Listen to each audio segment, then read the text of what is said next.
जय हिंद दोस्तों। इस वीडियो में मैं आपको कंप्लीट इन्फॉर्मेशन देने जा रहा हूँ नेशनल डिफेंस एकेडमी और नेवल एकेडमी यानी एनडीए और एनए के बारे में।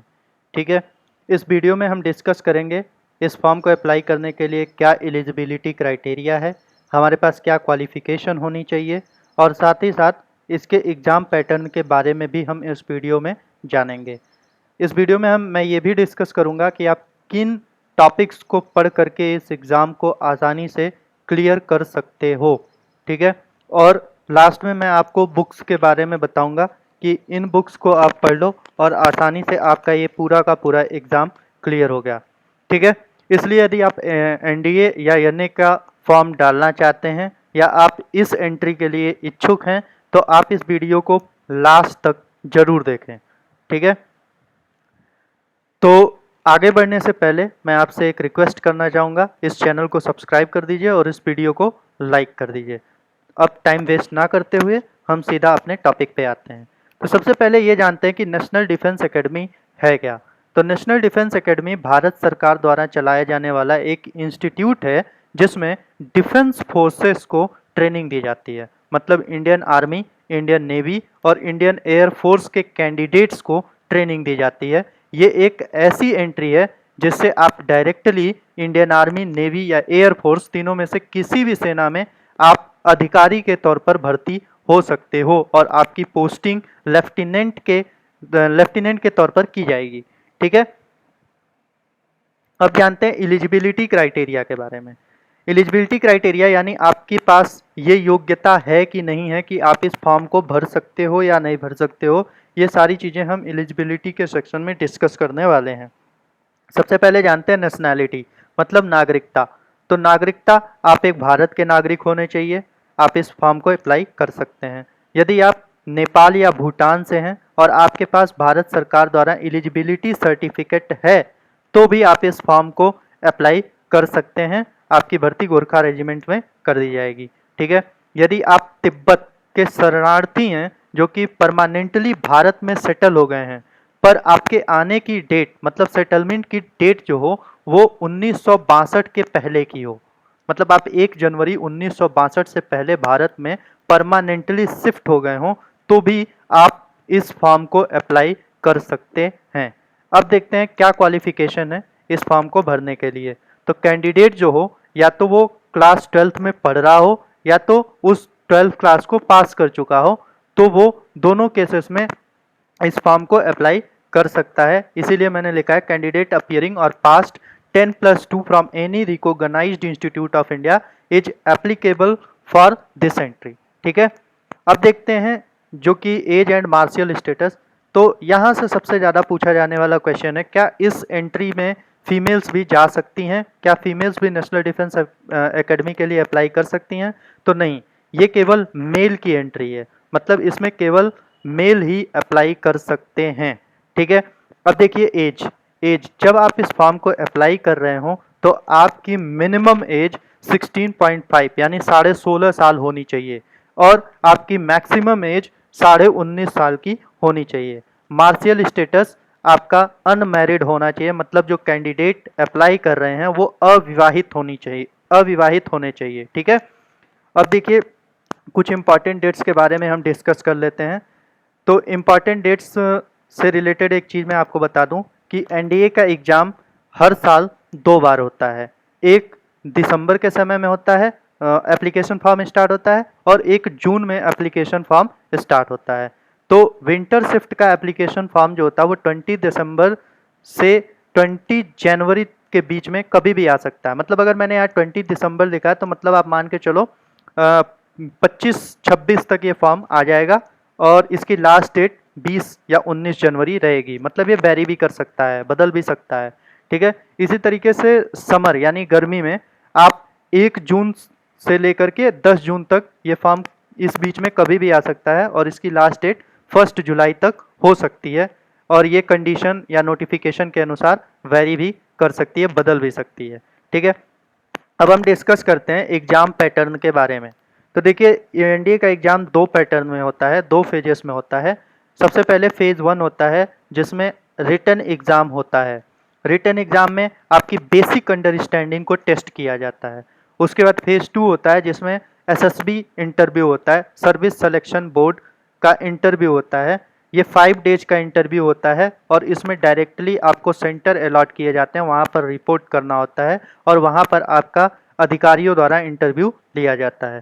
ठीक है, अब देखिए फेज़ 1 900 मार्क्स का होता है और फेज़ 2 भी 900 मार्क्स का होता है, तो मतलब टोटल 1800 मार्क्स की मेरिट बनती है। ठीक है, अब इस 1800 मार्क्स में अगर आपने कट ऑफ मार्क को क्लियर कर लिया, ठीक है, तो आप मेरिट लिस्ट में आ जाओगे, मतलब आप क्वालिफाई हो जाओगे और आपको सीधा नेशनल डिफेंस एकेडमी बुला लिया जाएगा। ठीक है, अब हम डिस्कस करते हैं रिटन एग्जामिनेशन के बारे में। तो ये तो था अभी तक, ऊपर ये क्या था, बेसिक चीज़ें थी कि आपके पास क्या एलिजिबिलिटी है, आप कब इसका फॉर्म आता है और कब इसे अप्लाई कर सकते हो। पर अब जो सेक्शन में डिस्कस करने जा रहा हूँ, ये सेक्शन रिलेटेड है रिटन एग्जाम को क्लियर करने से। ठीक है, तो जैसा कि मैंने आपको बताया फेज 1 है रिटन एग्जामिनेशन। तो रिटन एग्जामिनेशन आप इजीली कैसे क्लियर कर सकते हो, ये चीज़ मैं इस वीडियो में अभी आपको बताने जा रहा हूँ। ठीक है, तो देखिए रिटन एग्जाम में 3 चीज़ें होती हैं। सबसे पहले होगा आपका मैथ का पेपर। ठीक है, और इसकी कट ऑफ जो जाती है सेक्शनल कट ऑफ, वो 25% जाती है। ये बदल भी सकती है, कभी कभी 30 हो जाती है और आज के डेट में तो शायद नियरली 32-35 के आसपास जा रही है। ठीक है, इंग्लिश में भी आपको 25% कट ऑफ क्लियर करनी होती है और ये बदल भी सकती है। जनरल स्टडीज़ मतलब फिजिक्स, केमिस्ट्री, हिस्ट्री, ज्योग्राफी सब मिक्स। ठीक है, इसमें भी आपको 25% सेक्शनल कट ऑफ लानी है। ठीक है, अब देखिए एनडीए में 2 कट ऑफ होती है, एक होती है ओवरऑल कट ऑफ और एक होती है sectional cut off. Sectional cut off का मतलब है ये आपको इंग्लिश में भी 25% पाने हैं, जीएस में भी 25% पाने हैं और मैथ्स में भी 25% पाने हैं। ठीक है, उसके बाद आपकी एक ओवरऑल कट ऑफ होगी, मतलब आपने हर सेक्शन में इतने मार्क्स तो स्कोर किए ही किए, अब आपको ओवरऑल 325 से 400 के बीच में कट ऑफ जाती है। इस मार्क्स से भी ऊपर मार्क्स लेकर के आना है, मतलब अगर किसी साल 330 कट ऑफ चली गई तो मतलब आपको मिनिमम 330 ओवरऑल लेके आना है और साथ ही साथ ईच सेक्शन में आपके 25% मार्क्स होने ही चाहिए। और ये 25% श्योर नहीं है कि 25 ही परसेंट रहे, हर साल बदलता भी रहता है। ठीक है, अब देखिए रिटन एग्जाम के बारे में थोड़ा और डिस्कस करते हैं डिटेल में। तो पेपर 1 होता है मैथ्स का, और ये मैथ्स का पेपर जो होता है वो 300 नंबर का होता है। 120 क्वेश्चन आते हैं 2.5 मार्क्स के। ठीक है, देखिए यहाँ पे 2.5 मार्क्स दिखा गया है और 1/3 मतलब 1/3 नंबर आपका काट लिया जाएगा अगर आपने गलत आंसर दिया। ठीक है, तो माइनस मार्किंग भी होती है यहाँ पर 0.83, 2.5 का 1/3 आएगा। ठीक है, और गैट यानी जनरल एप्टीट्यूड टेस्ट, इसमें आपके 2 चीज़ें होंगी, एक इंग्लिश का पेपर होगा जो कि 200 नंबर का होगा और एक आपका जीएस का पेपर होगा जो कि 400 नंबर का होगा। ठीक है, अब इस 200 में से आपको जो भी सेक्शनल कट ऑफ गई हो 25%, 35%, वो आपको स्कोर करना है इंग्लिश में। और इस जीएस में भी आपको 400 का 25% अगर कट ऑफ गई है तो 25% आपको स्कोर करना है, और सिमिलरली मैथ के लिए भी। ठीक, आपको मैथ का पेपर अटेम्प्ट करने के लिए 2.5 घंटे मिलेंगे, उसके बाद 1 घंटे का ब्रेक होता है, फिर आपको पेपर 2 दिया जाएगा जो कि जनरल एप्टीट्यूड का टेस्ट होगा। इसमें 600 मार्क्स के क्वेश्चन होंगे जिसमें से 200 नंबर की इंग्लिश आएगी और 400 नंबर का जनरल साइंस आएगा। जनरल साइंस का मतलब आपका physics, chemistry, math, history, geography, ये सारी चीज़ें इंक्लूडिंग करंट अफेयर, ये सभी चीज़ें 400 नंबर में आपके रहेंगी। ठीक है, और इसके लिए भी आपको टाइम जो दिया जाएगा वो 2.5 घंटे का दिया जाएगा। तो इस तरीके से कुल 900 मार्क्स का पेपर हुआ और 5 घंटे का आपको समय मिलेगा, मतलब 1 दिन पूरा लग जाता है रिटन एग्ज़ाम होने में। ठीक है, अब देखिए गैट के सेक्शन में हर करेक्ट क्वेश्चन के लिए आपको 4 नंबर मिलेंगे और 1/3 माइनस मार्किंग होगी, मतलब अगर आपने गलत कर दिया तो 1.33 नंबर आपका कट जाएगा। ठीक है, उसी तरीके से मैथ में 2.5 मार्क्स यानी 2.5 नंबर आपको सही क्वेश्चन आंसर के लिए मिलेंगे, और अगर आपने आंसर गलत लगाया मतलब आपने तुक्का मार दिया तो 0.83 नंबर आपके कट जाएंगे। ठीक है, अब देखिए ये कहा गया है कि smart study is better than hard study. ठीक है, तो आपको वर्क जो है वो स्मार्टली करना है। तो मैं आपको कुछ इंपॉर्टेंट टॉपिक बताने जा रहा हूँ जिन्हें आप पढ़ करके इजीली मैथ के सेक्शन को क्लियर कर सकते हो। ठीक है, और उससे रिलेटेड मैं आपको एक बुक भी सजेस्ट करूंगा जिससे आप डायरेक्टली क्वेश्चन पाओगे एग्जाम में। ठीक है, तो देखिए, अगर मैंने आपको बताया कि इसके 2 फेजेस में एग्जाम होते हैं, मतलब सॉरी 2 शिफ्ट में एग्जाम होता है, एक होता है विंटर शिफ्ट का और एक होता है समर शिफ्ट का। ठीक है, तो जो विंटर शिफ्ट का एग्जाम होता है उसका एप्लीकेशन फॉर्म नियरली 20 दिसंबर से 20 जनवरी के बीच में आता है, और समर शिफ्ट वाला 1 जून से 1 जुलाई के बीच में आता है। ठीक है, तो विंटर शिफ्ट में अगर हो, ठीक है, विंटर शिफ्ट में हो अगर, मतलब आपका एग्जाम जो है वो नियरली मार्च से अप्रैल के बीच में होने वाला है। ठीक है, तो उस समय में आपके पास जो ये इंपॉर्टेंट टॉपिक्स हैं वो है, आप ये पढ़ लेना, प्रोबेबिलिटी एंड स्टैटिस्टिक्स।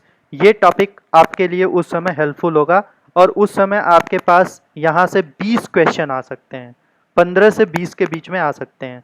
ठीक है, 2D 3D ये भी आप पढ़ लेना, यहाँ से डायरेक्ट फार्मूले पे क्वेश्चन आते हैं और नियरली 20 क्वेश्चंस आपको मिलेंगे।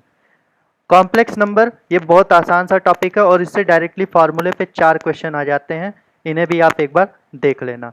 ठीक, अगर आप समर शिफ्ट के लिए अप्लाई कर रहे हो, मतलब आपका एग्जाम जो है वो अगस्त से सितंबर के बीच में होने वाला है, तो आपके लिए जो सबसे इंपॉर्टेंट टॉपिक है वो है कैलकुलस। आपको कैलकुलस पर ज़्यादा ध्यान देना होगा अगर आप सेकेंड शिफ्ट यानी समर शिफ्ट के एप्लीकेशन फॉर्म को अप्लाई किए हो तो।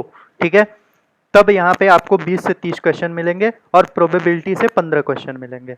पर अगर आप विंटर शिफ्ट के लिए अप्लाई कर रहे हो तो उस समय आपका प्रोबेबिलिटी, अलजेब्रा और ट्रिग्नोमेट्री ये सारी चीज़ें जो होती हैं वो इम्पॉर्टेंट टॉपिक बन जाती हैं। ठीक है, पर ये यहाँ पे जो चीज़ें मेंशन की गई हैं, ये चाहे विंटर शिफ्ट हो चाहे समर शिफ्ट हो, अगर आपने इन 5 चैप्टर्स को प्रिपेयर कर लिया तो आप नेशनल डिफेंस एकेडमी के मैथ सेक्शन को आसानी से क्लियर कर सकते हो। ठीक है, अब देखिए, प्रोबेबिलिटी एंड स्टैटिस्टिक्स, ट्रिग्नोमेट्री, इन सब चीज़ों के लिए आप या तो एनसीईआरटी पढ़ लो, तो एनसीईआरटी में बहुत सारी ऐसी चीज़ें हैं जो आपको समझनी पड़ेंगी और उनके आधार पर क्वेश्चन आएंगे। ठीक है, पर अभी आपको मैं एक बुक सजेस्ट करने जा रहा हूँ, mathematics for NDA and NA, जो कि आर.एस. अग्रवाल द्वारा लाई गई है और एस चंद ने इसे पब्लिश किया है। ठीक है, तो आप इस बुक को खरीद लेना, ये बेस्ट बुक है एनडीए के मैथ सेक्शन को क्लियर करने के लिए। ठीक है, आपको यहाँ से डायरेक्टली क्वेश्चन मिलेंगे प्रोबेबिलिटी, ट्रिग्नोमेट्री, 2D 3D और कॉम्प्लेक्स नंबर के। हो सकता हो कैलकुलस के भी कुछ क्वेश्चंस आपको यहाँ पर डायरेक्टली मिल जाए, सेम टू सेम जैसा आपके बुक में है। ठीक है, एक टिप मैं आपको बताना चाहूँगा, आप मैथ्स के एग्जाम को अगर क्लियर करना चाहते हो नेशनल डिफेंस एकेडमी के, तो आप इस बुक से एक चैप्टर को उठाओ, मतलब जैसे आपने प्रोबेबिलिटी एंड स्टैटिस्टिक्स को उठाया और इसमें 60 क्वेश्चन है, आप एक दिन में 50 क्वेश्चन सॉल्व करने का प्रयास करो। अगर आप 50 नहीं कर सकते हो तो 20 करो। ठीक है, तो 20 क्वेश्चन अगर आप सॉल्व करते हो पर डे, तो 20 इंटू 30 मतलब 20 गुणे 30, 600 क्वेश्चन आपके प्रिपेयर हो जाएंगे एक महीने में। ठीक है, तो इस तरीके से आप इस बुक को सॉल्व करना, मैंने भी ऐसे ही सॉल्व किया था और इजिली आप नेशनल डिफेंस एकेडमी के एग्जाम को क्लियर कर पाओगे। ठीक है, उसके बाद अब सेकंड सेक्शन के बारे में चलते हैं, जो कि होता है जनरल एप्टीट्यूड का सेक्शन यानी गैट। ठीक है, तो यहाँ पे देखिए, सबसे पहले सॉरी यहाँ पे गैट होना चाहिए था पर मैंने इंग्लिश लिख दिया है। ठीक है, तो गैट में 2 सेक्शन होते हैं, पहला होता है इंग्लिश का सेक्शन और दूसरा होता है पार्ट बी जो कि जनरल नॉलेज का सेक्शन होता है। अब इंग्लिश से 200 मार्क्स के क्वेश्चंस आते हैं आपके, और उसके बाद आपका जनरल नॉलेज से फिजिक्स 100 मार्क्स का आएगा, केमिस्ट्री 60 मार्क्स की आएगी, जनरल साइंस 40 मार्क्स का आएगा, हिस्ट्री एंड फ्रीडम मूवमेंट ये जनरल साइंस में ही आएगा आपका, ज्योग्राफी तक ये सभी इतने इतने नंबर की आएंगी। ठीक है, इसके बाद आता है आपका ये देखिए, हिस्ट्री से 80 और ज्योग्राफी से भी 80 आता है और जनरल साइंस से भी 40 आता है, मतलब छोटी मोटी चीज़ें आपसे साइंस से रिलेटेड पूछी जाएंगी, बायो से रिलेटेड। ठीक है, इसके बाद आता है करेंट इवेंट, ये 40 नंबर का आता है, आप चाहो तो इसे छोड़ भी सकते हो, कोई दिक्कत नहीं है। ठीक है, पर करंट इवेंट या करंट अफेयर आपको पढ़ने चाहिए, मैं सजेस्ट करूंगा। तो इस तरीके से टोटल ये 600 मार्क्स का पेपर होता है। अब देखिए, फिजिक्स के पेपर में आपको क्या पढ़ना है ये चीज़ें जान लीजिए। सबसे पहले आपको बेसिक एनसीईआरटी में जो भी चीज़ें बेसिक दी गई हैं उन्हें पढ़ना है, और आपको प्रीवियस ईयर के पेपर उठाने हैं, वहाँ से देखने हैं कि कौन कौन से टॉपिक्स के बारे में इन लोगों ने ज़्यादा पूछा है, और आपको क्वेश्चन कैसे तैयार करना है। जैसे कि ये हुआ आपका what is the SI unit of charge, तो चार्ज की एसआई यूनिट कूलम होती है। ऐसे ऐसे क्वेश्चंस फिजिक्स में आते हैं, ठीक है। केमिस्ट्री में भी आपको ज़्यादा चीज़ें पढ़ने की ज़रूरत नहीं है। हार्ड वाटर क्या होता है, सॉफ्ट वाटर क्या होता है, इन सभी चीज़ों के बारे में ही आप आसानी से पढ़ लें, आपका एग्ज़ाम ये दोनों सेक्शन क्लियर हो जाएगा, ठीक है। आप देखिए हिस्ट्री के लिए मैं नीचे आपको बुक सजेस्ट करने जा रहा हूँ, इन बुक्स को आप प्रेफर करें, और अगर आप इस प्लान के थ्रू चलें तो आपका पूरा पूरा ये सेक्शंस भी तैयार हो जाएंगे और आप एनडीए के एग्ज़ाम को भी आसानी से क्लियर कर लेंगे। तो पहली बुक है इंग्लिश के लिए लूसेंट जनरल इंग्लिश, ठीक है। ये बुक किसी भी कम्पिटिटिव एग्ज़ाम को क्लियर करने के लिए जिसमें इंग्लिश का सेक्शन आता हो बहुत ही हेल्पफुल बुक है, ठीक है। पर आपको इस बुक को यूज कैसे करना है, तो इस बुक के लास्ट में आपको सिनोनिम्स दिए गए हैं डिक्शनरी वाइज, ए लेटर से सिनोनिम, बी लेटर से सिनोनिम, सी से सिनोनिम, ठीक है, डी से स्टार्ट होने वाले सारे, ठीक है, ऐसे करके इन्होंने दिया है। तो मैं आपको सजेस्ट करूंगा कि आप 10 सिनोनिम रोज याद करो, ठीक है। फिर इस बुक में पार्ट ऑफ स्पीच यानी नाउन, प्रोनाउन, एडजेक्टिव, इनके बारे में रोज एक एक करके रूल्स दिए गए हैं, ठीक है। तो आप एक दिन नाउन को पकड़ो और नाउन से 5 रूल याद कर लो, ठीक है। जब नाउन वाला पार्ट ऑफ स्पीच खत्म हो जाए फिर आप प्रोनाउन पे आओ, वहां से 5 रूल पर डे याद करो, ठीक है। तो इस तरीके से आपको 150 रूल याद हो जाएंगे, मतलब मैं आपको बता रहा हूँ आपको पूरी पार्ट ऑफ स्पीच इस बुक से याद हो जाएगी, ठीक है। और ये 10-10 सिनोनिम अगर आप रोज याद करते हो 300 सिनोनिम्स इन अ मंथ, ठीक है, एक महीने में आपके 300 सिनोनिम तैयार हो जाएंगे। और इस तरीके से आप इस बुक को बहुत आसानी से और बिना प्रेशर के पूरी तरीके से लर्न कर लोगे। और इस बुक को तैयार करने के बाद आप केवल एनडीए एग्जाम के लिए ही नहीं प्रिपेयर हो गए, बल्कि इंग्लिश के किसी भी एग्जाम को आप आसानी से क्लियर कर सकते हो इस लूसेंट की हेल्प से, ठीक है। अब जो मैं सेकेंड बुक बताने जा रहा हूँ ये आप प्रेफर करिएगा हिस्ट्री और जनरल साइंस के लिए, ठीक है। ये है अरिहंत पब्लिकेशन की जनरल नॉलेज। एक्चुअली ये लेटेस्ट वर्जन है, पर मैं आपसे सजेस्ट करूंगा अगर आपको 2019 या 20 का मिल जाए तो और बेटर है, ठीक है। तो आप या तो इस बुक को पढ़ लो सिंपली, इसमें वही चीज़ें बताई गई हैं जो नेशनल डिफेंस एकेडमी में पूछी जाती हैं, ठीक है। और सिंपली या तो आप टॉपिक्स सर्च करो जैसे अलाउद्दीन खिलजी, ठीक है, या दिल्ली सल्तनत, आपने देखा इसमें एक टॉपिक लिखा है दिल्ली सल्तनत, आप उसे उठाओ और यूट्यूब से डायरेक्टली पूरा का पूरा स्टडी कर जाओ, ठीक है। तो ये भी आपके लिए हेल्पफुल होगी। और जो लास्ट है ये है आपकी जीएस की समान अध्ययन जो कि घटना चक्र द्वारा पब्लिश की जाती है। इसमें क्या है ना कि टॉपिक वाइज, जैसे दिल्ली सल्तनत, तो दिल्ली सल्तनत से रिलेटेड जितने भी क्वेश्चन बन सकते हैं वो इस बुक में आपको टॉपिक वाइज दिए गए हैं, ठीक है। आप इस बुक को खरीद के आप इससे पढ़ो, यूट्यूब से पढ़ो और उसके बाद इस बुक को सॉल्व करो, क्योंकि मैंने जो क्वेश्चंस पाए हैं वो डायरेक्टली यहीं से आ जाते हैं कभी कभी, ठीक है। तो आप इस बुक को प्रिफर करना प्रैक्टिस के लिए, और इस बुक को पहले पढ़ लेना तब इस बुक पे आना प्रैक्टिस करने के लिए। या तो ये करना, अप्लाई करना कि इसे पढ़ा, जैसे आज दिल्ली सल्तनत के बारे में पढ़ा, ठीक है, तो दिल्ली सल्तनत को पढ़ने के बाद इस बुक को दिल्ली सल्तनत के टॉपिक को पूरी तरीके से सॉल्व करने का प्रयास करो, ठीक है। और याद रहे कि एक टॉपिक जो आपने यहाँ से पढ़ा है उस एक टॉपिक को इसमें से रोज सॉल्व किया करो, और इस तरीके से आप जो होगे नियरली 2 मंथ में, 2 महीने के अंदर आप नेशनल डिफेंस एकेडमी के लिए वेल प्रिपेयर्ड हो जाओगे, ठीक है। तो मैं आपको ये 4 बुक्स सजेस्ट किया हूँ। मैथ के लिए आर.एस. अग्रवाल, इंग्लिश के लिए लूसेंट, जनरल नॉलेज के लिए आपको अरिहंत पब्लिकेशन, और प्रैक्टिस के लिए घटना चक्र की ये जीएस पॉइंटर, ठीक है। तो मुझे उम्मीद है कि आपको ये वीडियो पसंद आया होगा। अगर आप एक प्रिपरेशन किट, मतलब आप चाहते हो कि मैं एनडीए के लिए प्रिपरेशन के लिए वीडियो बनाऊं, तो आप कमेंट सेक्शन में मुझे ज़रूर बताना। मैं ट्राई करूंगा कि मैं आपके लिए नई से नई वीडियोज़ को लेकर के आया करूं, ठीक है। अगर आपको ये वीडियो अच्छी लगे तो लाइक कीजिए और सब्सक्राइब कीजिए। Thank you. जय हिंद।